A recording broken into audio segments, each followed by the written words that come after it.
कहानी सुनो लिखते वक्त पहला इमोशन क्या था आपका? ये मुश्किल सवाल है। बहुत मैंने कोई ऐसा महसूस किया है कि अगर म्यूजिक ना होता कैफी खलील क्या होते? कुछ भी नहीं, कुछ भी नहीं, कुछ भी नहीं। कैफी की असली दुनिया कौन सी है? मेरा कमरा। प्यार या दिल टूटना? कोक स्टूडियो का एक्सपीरियंस एक लाइन में। तो फैज अहमद फैज साहब या हबीब जालिब साहब? हाँ, दर्द भरे अल्फाज या रिबिलियस अल्फाज? कराची की गलियां या समंदर का किनारा? कराची, कराची, कराची। हाय, दिस इज कैफी खलील और आप लोग देख रहे हैं मेमोरेबल कन्वर्सेशन विद फरीदून भाई। खुश रहें, आबाद रहें, आप सब प्यार बांटते रहें।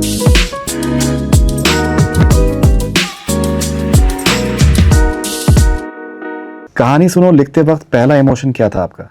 उसका बिछड़ना था शायद, जो मुकद्दर भी थी और ज़रूरी भी था। मैंने यही बस सोचा, मैंने समझा था ज़िंदगी तुमको था का मतलब तो तुम्हें आता है। वाह, दैट्स ब्यूटीफुल। आप गाने पहले महसूस करते हैं या लिखते हैं? पहले महसूस करता हूँ कि किस मैं क्या बात कर रहा हूँ और उसको किस धुन में करूँ, ये बहुत ज़रूरी है। Right. किस तरह करूँ, तो पहले यानी महसूस करता हूँ। ओके, कराची का कौन सा कोना आपको सबसे ज़्यादा इंस्पायर करता है? मेरा कमरा। वो कमरा याद आता है? जावेद अख्तर साहब की नज़्म भी है, वो कमरा याद आता है। आई थिंक मैंने सुना है, मुझे याद नहीं, लेकिन यस, वो कमरा याद आता है। या स्टेज या स्टूडियो, कैफी की असली दुनिया कौन सी है? Stage. You like being on stage? या एक सिंगर जिसके साथ आप फौरन कोलैबोरेट करना चाहते हैं? मैं डिवाइन के साथ कोलैब करना चाहता हूँ। मेरा फेवरेट आर्टिस्ट है करण औजला भी, ये भी मेरे फेवरेट आर्टिस्ट हैं। जो भी नए हमारे मतलब अच्छे खूबसूरत आर्टिस्ट हैं वहाँ के, मैं चाहता हूँ मतलब काम आर्ट का मतलब कोई मोल नहीं है, काम करना है साथ में। आपके गाने का सबसे ऑनेस्ट क्रिटिक कौन होता है? गाने के अंदर ऐसी बहुत सारी चीज़ें हैं, मतलब जिनको मैं भी ठीक भी करने की कोशिश कर रहा हूँ, सीख रहा हूँ। तो मैं मोस्टली गानों में खुद तंज कभी कभी कर देता हूँ, कह देता हूँ किसी को अगर कोई बात कहनी होती है, कोई चीज़ हो प्यार से, इसी तरह। तो ये इस चीज़ को मैं इस तरह देखता हूँ। ऑलराइट, प्यार या दिल टूटना, क्रिएटिविटी किससे ज़्यादा आती है? दिल टूटना। दिल टूटने से। यस। कितनी बार दिल टूटा है आपका? कितनी बार नहीं टूटा है, बस अभी इतना टूटा है, इतना टूटा हूँ कि छूने से बिखर जाऊंगा। अब अगर और दुआ दोगे तो मर जाऊंगा। वाह। और आपने कितनी बार तोड़ा है? मैंने भी जाने अनजाने में तोड़े होंगे, लेकिन मेरा ऐसा कोई इरादा नहीं था, मंसूबा नहीं था। हाँ, ऐसा कोई चीज़ नहीं थी। जानी अनजाने में एक कमसनी में शायद हो गया होगा, पर मैंने देखा है लोगों को दिल तोड़ते हुए अपनी बातों से, अपने एक्शन से, अपने रवैये से, अपने तरीके से। और बहुत मैंने कोई ऐसा महसूस किया है कि ख़तरनाक एक्सपीरियंस है ये, और यही चीज़ इंसान को मजबूत बनाती है। बिल्कुल। आपके गानों के जो टाइटल्स रखते हैं मुझे बहुत दिलचस्प लगते हैं। कहानी सुनो हो गया, उसके बाद मंसूबा, जुर्माना, दामन, बड़े बड़े दिलचस्प, फितरत, बहुत अच्छे से टाइटल्स आप करते हैं। मुझे असल में उर्दू अल्फाज हैं ना, बहुत प्यारे लगते हैं, वो बहुत ज़्यादा मतलब अच्छे लगते हैं वो अल्फाज मुझे उर्दू के। तो उनसे मैं यही पिक करता हूँ कि एक अल्फाज हो, एक अल्फाज हो, एक बात हो, मंसूबे ने रिलेटेड तुमसे। मुझे पूछ रहे थे लोग आपका क्या दिल टूटा, क्या हुआ? मैंने बोला, मैंने ये कि तुम्हारे नाम से मंसूब है हमारा, तुम्हारे नाम से ही हम मशहूर हो गए हैं दुनिया में। क्या बात। वो कौन सा बोल जो लिखते वक्त आप खुद रुक गए थे? है तमन्ना हमें तुम्हें दुल्हन बनाए, तेरे हाथों पे मेहंदी अपने नाम की सजाएं। मुझे एक्चुअल मेहंदी से एलर्जी है। ये सिर्फ ख़ास एक वजह से मैंने किसी इरादे से ये बात की थी कि आप चलो, मुझे एलर्जी है नहीं है, मेरी तबीयत ख़राब होती है, लेकिन आपको इजाज़त है इसकी। ओके अगर म्यूजिक ना होता कैफी खलील क्या होते? कुछ भी नहीं, कुछ भी नहीं। मैं बहुत डरता हूँ ये मेरी आवाज ही पहचान है। हाँ, कुछ भी, कोई कुछ भी नहीं, क्योंकि ये नहीं कि अगर मैं म्यूजिशियन नहीं हूँ तो कोई आर्टिस्ट नहीं है, कुछ नहीं है दुनिया।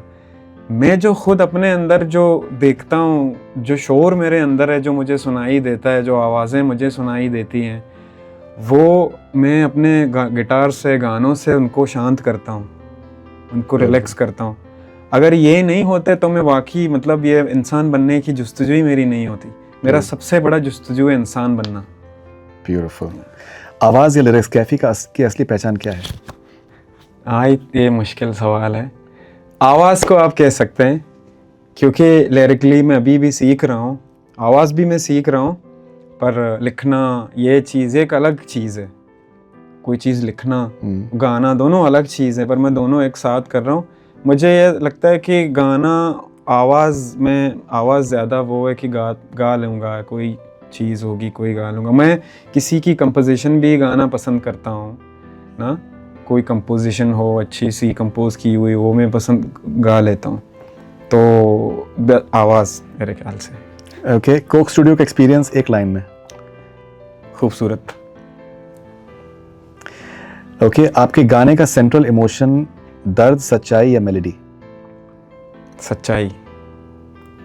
जो भी मैंने बात की है, जिस तरह भी कंपोज किया है, लिखा है, सब यानी सब रिलेटेड हैं, सारी चीज़ें रिलेटेड हैं, तो वो सच्चाई ज़्यादा। कल एक चीज़ जो आप हमेशा स्टेज पे लेकर जाते हैं, कोई एक चीज़ आप हमेशा स्टेज पर लेकर जाते हैं? हमेशा गिटार लेके जाता हूँ, yes. But some time band के साथ होता है तो मैं गिटार प्ले नहीं करता, तो मैं खुद को प्ले करता हूँ, ताकि मैं खुद नाचूँ, तो थोड़ा झूमूँ, गाऊँ भी। गिटार मेरे साथ होता है और मेरे इमोशंस। वंडरफुल। आपकी जर्नी को अगर एक लफ्ज़ में बयान करना हो तो क्या होगा? खुदा का शुक्र। खुदा का शुक्र, दैट्स ब्यूटीफुल। ओके ये या वो, ओके आइदर और अगर आपको एक चूज करना हो दो ऑप्शंस में जो मैं आपको बताऊंगा, तो आप प्लीज बताएं, अहमद फराज या फैज़ अहमद फैज़ साहब, बेहतर शायर कौन है? दोनों बेहतरीन है, पर चूँकि फैज़ अहमद साहब वो उनका ज़रा अंग बिल्कुल मतलब डिफरेंट अंग है, मुख्तलिफ है हाँ, तो वो। ओके एक और मुश्किल सवाल, फैज़ अहमद फैज़ साहब या हबीब जालिब साहब? आपको पसंद कौन ज़्यादा है? दोनों। एक्चुअली मुझे अहमद फराज भी बहुत मेरा फेवरेट है, लेकिन अब एक जोन है मेरा मूड शायरी सुनने का ना हमारा, कि आज इसको सुनते हैं, आज इसको ये पढ़ लिया, वो पढ़ लिया। हबीब जालिब तो वो अलग इंसान, अलग पहचान थे, अलग इंसान थे, उनको कौन, उनकी स्ट्रगल, उनकी ज़िंदगी। आप हबीब जालिब। चलिए that's a bold choice because over Faiz Ahmad Faiz and but since he is close to your heart, बहुत कमाल का कि आपकी सोच है। मेहदी हसन साहब की अदायगी या गुलाम अली साहब की रेंज? गुलाम अली साहब की रेंज ज़बरदस्त है, मेहदी साहब का एक पर्टिकुलर रेंज में करते हैं, लेकिन गुलाम अली साहब की रेंज ज़बरदस्त है। दोनों अलग अलग लीजेंडरी हैं। और मेहदी साहब इमोशंस हैं, गुलाम अली साहब वो एक अलग इमोशंस हैं। तो मेहदी हसन साहब तो उनकी क्या बात करें, उनकी गज़ल, उनके अभी कहते हैं कि इंसान, वही आपकी वाली बात है, इंसान चला जाता है तब वो आपको याद आता है कि ये था, कदर ज़्यादा होती है, ये कदर ज़्यादा होती है। तो अभी हम वो गज़लें सुन रहे हैं लोगों से सब दोबारा, हमें अच्छा भी लग रहा है, उनकी खुद की सुन रहे हैं, तो मेहदी हसन साहब। ओके मैडम नूरजहां जी का क्लासिकल टच या उनकी फिल्मी गायकी? उनका classical touch. Classical touch. Okay दर्द भरे अल्फाज या रिबेलियस अल्फाज?